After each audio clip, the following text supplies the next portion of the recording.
Halo teman-teman semuanya, selamat datang kembali di channel ini. Jumpa lagi dengan saya Vicky Himpong. Semoga kalian semuanya selalu dalam keadaan yang sehat. Kita akan segera untuk membahas cuplikan video yang sudah dirangkum untuk memberikan kalian semua tambahan informasi, dan semoga ini semakin mencerahkan dan mengedukasi kita semua tentang semua kejadian-kejadian yang terjadi atas negeri kita ini.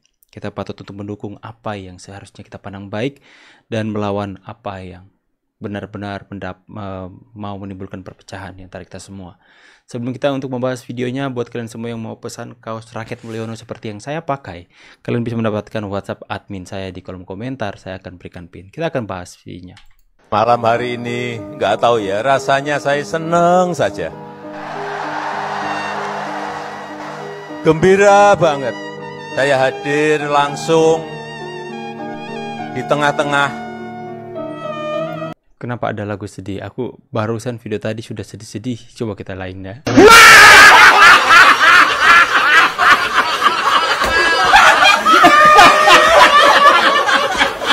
Kata Faisal Assegaf, tanggal 20 Oktober rakyat bersatu mengadili Jokowi katanya. Mimpi. Itu jalan-jalannya Jokowi yang belum terselesaikan. Mulyono. Keterlaluan ini menurut saya ini. Kayak mana lagi nih kan, seorang pemimpin tapi ngomong itu kayak nggak punya etika. Ini apa dikirain Pak Edi ini, Pak Jokowi itu setaraf dia ya? Dengar ya Pak Edi, Bapak yang terhormat, siapa tahu Bapak nggak sadar gitu. Itu Pak Jokowi itu adalah Presiden Republik Indonesia, orang nomor 1 di Indonesia ini Pak. Kalau dibandingkan dengan Bapak, cuman seorang gubernur, jadi Bapak jauh di bawahnya Pak. Bapak ngomong menyebut nama Jokowi itu kayaknya gak sopan gitu. Jokowi. Ditambah lagi Bapak bilang Mulyono. Gak apa-apa, kita kan juga rakyat Mulyono. Gak apa-apa Bang. Ya, saya tuh gak habis pikir dengan orang-orang dari kader PDIP ini teman-teman ya. Mau mencari seperti masyarakat masih menggunakan saja cara Ganjar ya, cara Pak Ganjar, cara Pak Anies, yang dimana dalam berpolitik mereka merendahkan orang lain, menyerang Pak Jokowi. Terbukti kan, Pak Ganjar menyerang Pak Jokowi yang dulunya dia elektabilitasnya paling tinggi. Ketika dia berseberangan dengan Pak Jokowi, serangan Pak Jokowi, serang sini, serang situ, akhirnya apa? 16%. Sampai di ini ya, masih menggunakan cara yang sama. Apa mereka nggak belajar? Apa mereka sudahlah, nggak habis pikir ya. Serang, tapi biarkan, serang saja, silakan Pak. Anda mau serang Jokowi, silakan serang Jokowi. Anda mau hina-hina Jokowi, silakan hina-hina Jokowi. Tapi ingat, siap-siap nyungsep, siap-siap Pak. Bukan mustahil, dia akan bisa aja kalau dia benar nekat ya, dia keluarkan Perpu. Tapi coba saya tantang Jokowi, saya tantang Presiden Republik Indonesia yang namanya Joko Widodo atau Sri Mulyono itu ya, berani nggak kamu ngeluarin Perpu? Kamu berani ngeluarin Perpu, tinggal tunggu ya, pasti less than 20 hours pasti digeruduk itu yang namanya istana ini? Dan kemudian terjadilah peristiwa 98. Apa itu yang dia inginkan ya? Apa kemudian dia juga senang selama ini dia melakukan divide et impera gitu kan, baik terhadap calon-calon presiden dengan calon presiden yang lain, atau kemudian Anda siapa? Tasgun. Anda siapa menantang Pak Jokowi? Ya, siapa sih dia ini? Pasti ini anak abah ini ya. Siapa sih yang nggak kenal ini? Siapa Anda mau tantang Jokowi? Siapa Anda bos? Ya, nggak penting apa yang sudah Anda lakukan untuk Indonesia. Mau banding Jokowi tantang Jokowi? Siapa Anda? Who are you? Hey, Tasgun. Itu proyek IKN itu hanya ini AI filter lagi. Balas dendam terbaik adalah cuekin aja. langsung melihat bahwa tidak ada satupun, saya ulangi, tidak ada satupun investor asing mau menanam modal Pak Jokowi. Artinya apa? Pak Jokowi, lihat Pak Jokowi ya. IKN memang bisnis hubungannya dan kebebasan. Ya cuekin aja, biarkan dia sakit hati sendiri ya.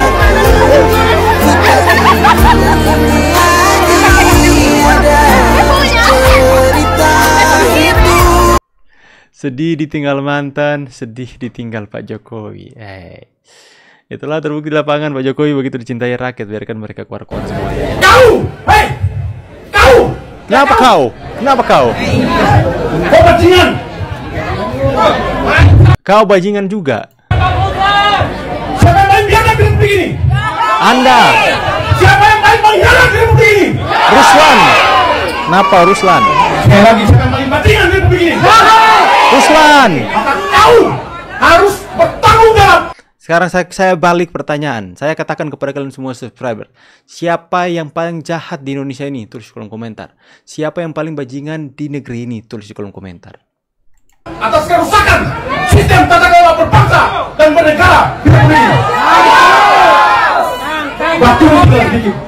Hari ini orang Indonesia yang paling tidak bisa tidur, yang paling tidak bisa Orang Indonesia yang mana, Pak? Kami turun nyenyak. makan enak adalah Mulyono. Kami makan enak. Ini barang dia. Makan enak itu bukan berarti Anda harus makan daging sapi atau daging berkualitas tinggi setiap hari, tidak. Makan enak ketika Anda memakan apa adanya dan kemudian Anda bersyukur sudah mendapatkan berkat hari ini, sudah mendapatkan makanan, itu bersyukur. Ini manusia ini. Dan satu hal yang perlu saya sampaikan, waspadai. Mungkin dalam kurun waktu dekat. Tunggu, orang ini punya prestasi apa sih untuk Indonesia? Coba kalian tulis kolom komentar, teman-teman. Malas liatnya. Cici, kesempatan anak-anak kodok rame di timeline. Iya, teh. anak-anak Ada si bapak petugas banteng. petugas Ini banteng. bapak ngajak ngomong anak kodok. Emang ada anak kodok main TikTok, Pak?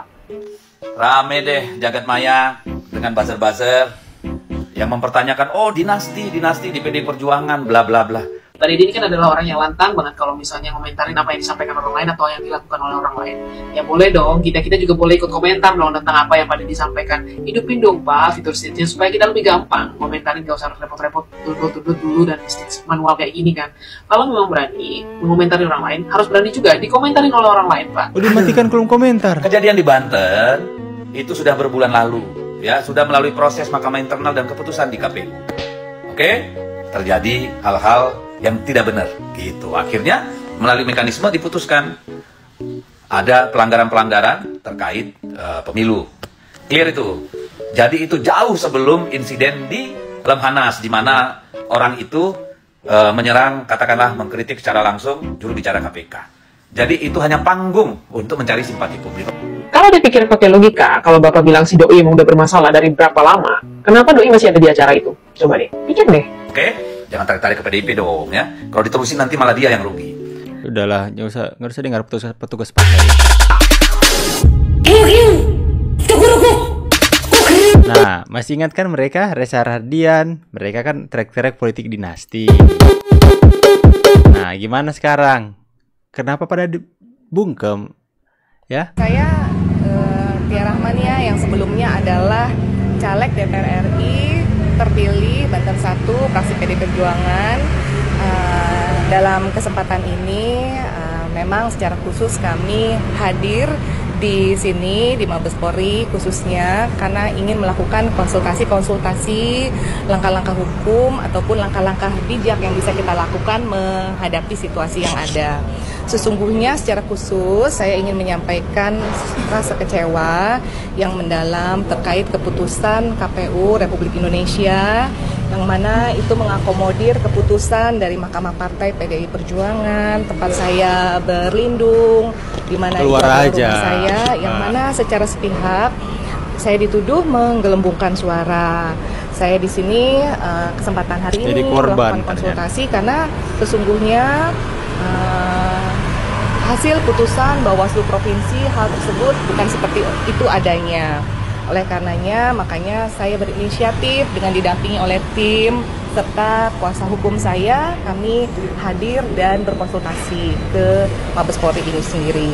Perlu saya katakan kepada teman-teman media yang ada di sini, saya bertujuan untuk membersihkan nama baik saya. Saya seorang dosen, saya juga seorang ibu, dan saya tidak ingin dikenal masyarakat sebagai seseorang yang tidak berintegritas.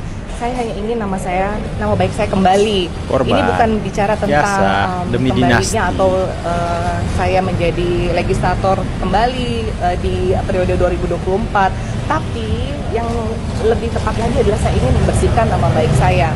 Sebagai seorang ibu, saya tidak ingin anak saya, cucu saya, nanti ketika membaca rekam-rekam jejak digital, saya dianggap melakukan kerja-kerja politik dengan cara yang jahat, mencuri suara dari rekan saya. Kemudian tentunya sebagai seorang dosen juga ada tanggung jawab moral dari saya pada saya sebagai seorang pendidik yang mana harusnya mengajarkan nilai baik, malah tidak menjadikan contoh yang baik. Oleh karena itulah yang sebenarnya menjadi sasaran saya. Nah kan, udah capek-capek kampanye, terus di tengah jalan dipecat sama partainya.